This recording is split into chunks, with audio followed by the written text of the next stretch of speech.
can hear me. I'm trying to warm up my car. Get ready to work. Everything is frozen. On my phone it says 26, but on my dashboard telling me it's 30. I think my phone is right. It is 26.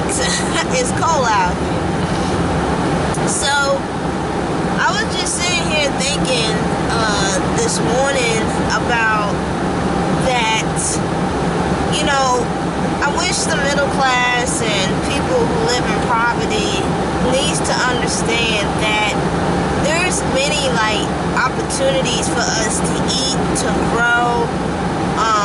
There's so much information around the world for us to expand and be better, people to live a successful and fulfilling life. I think the issue is, it's like I always tell my friends all the time, I say, I really, truly, honestly believe it's social media. I believe social media is the gateway of people losing hope, but also losing a sense of reality about just being successful, because success doesn't happen overnight. It takes years preparation, it takes skills to develop, and it takes a lot of risks to get to whatever goals and dreams and aspirations that you want to go, so I just sit there and thought about the 1%, like the 1% of blacks, the 1% of whites, the 1% of Spanish, and there's a lot of different colored people who are billionaires and 1% and trillionaires. And maybe they do write a check for charity, maybe they do write a check for organizations that help a lot of people, but I could be the one to argue I don't see any change. Like when I go to the Midwest, to a small town, it's a ghost town, you know what I'm saying? Or I go to suburban cities that there's still a lot of empty buildings and children and teens are running around doing stupid stuff, Me and my dad, before my dad passed away, me and my dad, we were just talking about how can you give back to the community.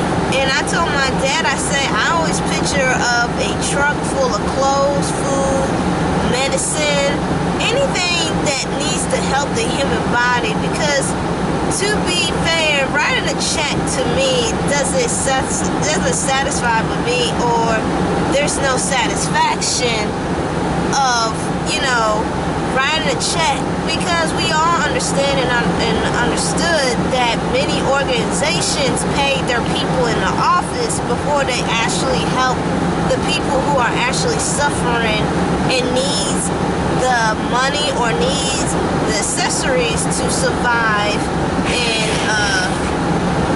to live, We already know corporations, feed off of people's empathy, and then they keep the money. There was a long time ago that a man was doing breast cancer charity, and none of that didn't go to the hospitals or people who have cancer.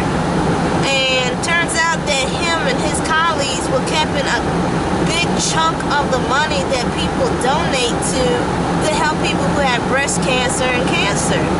So ever since a lot of companies and charities do that, they sniff out people's money and keep it on their own so they can live this luxury lifestyle, it makes you like, well, okay, then there's no point to donate money. My Aunt Val, she said this best. She said, go ahead and donate the money, because God knows your heart.